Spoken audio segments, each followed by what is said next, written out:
Hello friends, എല്ലാവർക്കും എൻ്റെ പുതിയൊരു വീഡിയോയിലേക്ക് സ്വാഗതം. ഞാൻ ഇന്ന് വന്നിട്ടുള്ളത് നല്ല ടേസ്റ്റിയും ഹെൽത്തിയും ആയിട്ടുള്ള ബ്രോക്കലി സൂപ്പ് ഉണ്ടാക്കുന്ന വീഡിയോ ആയിട്ടാണ്. അപ്പോൾ ഇതെങ്ങനെ ഉണ്ടാക്കുന്നതെന്ന് കണ്ടു നോക്കാം. ഞാനിതിന് വേണ്ടി 400 ഗ്രാം ബ്രോക്കലി ചെറിയ കഷ്ണങ്ങളാക്കിയതിന് ശേഷം നല്ലപോലെ കഴുകി വൃത്തിയാക്കി എടുത്തു വെച്ചിട്ടുണ്ട്. അപ്പോൾ ഞാനിതിൻ്റെ തണ്ട് ഭാഗം ഒന്നും കളഞ്ഞിട്ടില്ല, എല്ലാം ഇതിലേക്ക് എടുത്തിട്ടുണ്ട്. പിന്നെ ഒരു സവാള അരിഞ്ഞത്, 2 വലിയ വെളുത്തുള്ളി, പിന്നെ ഇതിൽ നിന്ന് 1 കപ്പ് ബ്രോക്കലി ഞാൻ ചെറുതായിട്ട് അരിഞ്ഞ് മാറ്റി വെച്ചിട്ടുണ്ട്. ഇനി ഇത് ഉണ്ടാക്കുന്നത് എങ്ങനെയാണെന്ന് നോക്കാം. ഒരു പാനിൽ 1/2 ടേബിൾ സ്പൂൺ ബട്ടർ ഇട്ട് ചൂടാകുമ്പോൾ അതിലേക്ക് ചെറുതായിട്ട് അരിഞ്ഞ ബ്രോക്കലി ഇട്ട് കൊടുക്കാം.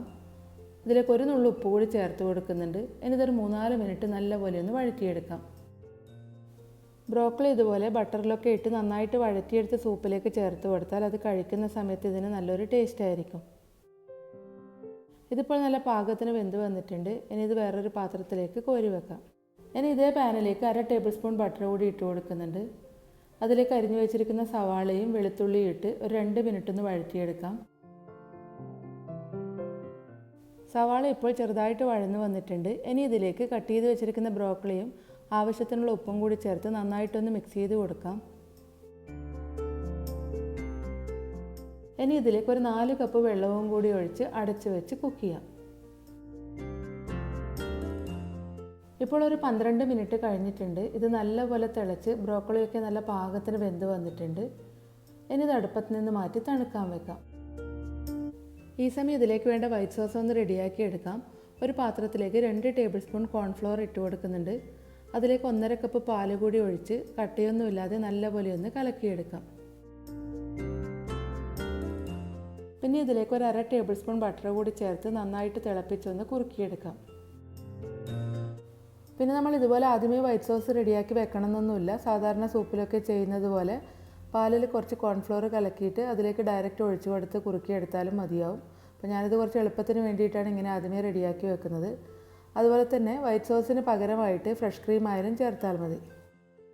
ഇതിപ്പോൾ നന്നായിട്ട് കുറുകി വരാൻ തുടങ്ങിയിട്ടുണ്ട്. ഈ സമയം ഇതിലേക്ക് 1 ടീസ്പൂൺ കുരുമുളക് പൊടി കൂടി ചേർത്ത് നല്ലപോലെ ഒന്ന് മിക്സ് ചെയ്ത് യോജിപ്പിച്ച് കൊടുക്കാം. പിന്നെ ഞാൻ ഇതിലേക്ക് ഉപ്പ് ഇപ്പോൾ ചേർത്ത് കൊടുത്തിട്ടില്ല. കാരണം നമ്മൾ ബ്രോക്കലി വേവിക്കുന്ന സമയത്തും അത് സോട്ട് ചെയ്തെടുക്കുന്ന സമയത്തും ഒക്കെ ഉപ്പ് ചേർത്തിട്ടുണ്ടായിരുന്നു. ഇനി വേണമെങ്കിൽ നോക്കിയിട്ട് പിന്നീട് ചേർത്ത് കൊടുക്കാം. ബ്രോക്കലി ഇപ്പോൾ ചെറുതായിട്ട് തണുത്ത് വന്നിട്ടുണ്ട്. ഇനി ഇതൊരു മിക്സിയുടെ ജാറിലേക്ക് ഇട്ടൊന്ന് അരച്ചെടുക്കാം. പിന്നെ നമ്മളിത് അരച്ചെടുക്കുന്ന സമയത്ത് ഒരുപാട് പേസ്റ്റ് പോലെയാക്കി അരച്ചെടുക്കേണ്ട ആവശ്യമൊന്നുമില്ല. കുറച്ച് തരിതരിപ്പായിട്ടൊന്ന് അരച്ചെടുത്താൽ മാത്രം മതിയാവും. ഇത് ഞാനിവിടെ അരച്ചെടുത്തിട്ടുണ്ട്. ഇനി ഇതൊരു കുഴിയുള്ള പാത്രത്തിലേക്ക് ഒഴിച്ചു കൊടുക്കാം. അതിലേക്ക് ബാക്കിയുള്ള വെജിറ്റബിൾ സ്റ്റോക്കും പിന്നെ നേരത്തെ റെഡിയാക്കി വെച്ചിരിക്കുന്ന വൈറ്റ് സോസും കൂടി ഒഴിച്ചു കൊടുക്കുന്നുണ്ട്. ഇനി ഇതെല്ലാം കൂടി നല്ലപോലെ ഒന്ന് ഇളക്കി യോജിപ്പിച്ച് കൊടുക്കാം. പിന്നീട് ഇതൊരു മീഡിയം ഫ്ലെയിമിൽ വെച്ചിട്ട് നന്നായിട്ടൊന്ന് തിളപ്പിച്ചെടുക്കാം. ഇതിൽ ഉപ്പ് കുറവായതുകൊണ്ട് കുറച്ചുകൂടി ഉപ്പ് ചേർത്ത് കൊടുക്കുന്നുണ്ട്. ഇനി ഇതെല്ലാം കൂടി നന്നായിട്ടൊന്ന് മിക്സ് ചെയ്ത് കൊടുക്കാം.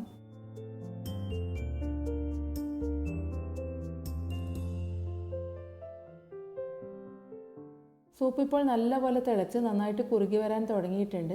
ഈ സമയം ഇത് അടുപ്പത്ത് നിന്ന് മാറ്റി വെക്കാം. പിന്നെ ഇത് തണുക്കുന്നതിനനുസരിച്ച് കുറച്ചുകൂടി കുറുകി വരും. ഇനി ഇതിലേക്ക് നേരത്തെ സോട്ട് ചെയ്ത് വെച്ചിരിക്കുന്ന ബ്രോക്കലി കൂടി ഇട്ട് കൊടുക്കുന്നുണ്ട്. ഇപ്പോൾ നല്ല ക്രീമിയും ടേസ്റ്റിയും ആയിട്ടുള്ള ബ്രോക്കലി സൂപ്പ് ഇവിടെ റെഡി ആയിട്ടുണ്ട്. അപ്പോൾ നിങ്ങൾക്ക് എല്ലാവർക്കും എൻ്റെ ഇന്നത്തെ വീഡിയോ ഇഷ്ടമായെന്ന് വിചാരിക്കുന്നു. എല്ലാവരും ഇത് വീട്ടിൽ ഉണ്ടാക്കി നോക്കണം, അഭിപ്രായം പറയണം. എൻ്റെ വീഡിയോ ഇഷ്ടമായെങ്കിൽ ലൈക്ക് ചെയ്യാനും നിങ്ങളുടെ ഫ്രണ്ട്സും ഫാമിലിയൊക്കെ ഈ വീഡിയോ ഷെയർ ചെയ്യാനും മറക്കരുത്. അപ്പോൾ അടുത്ത വീഡിയോ ആയിട്ട് കാണാം.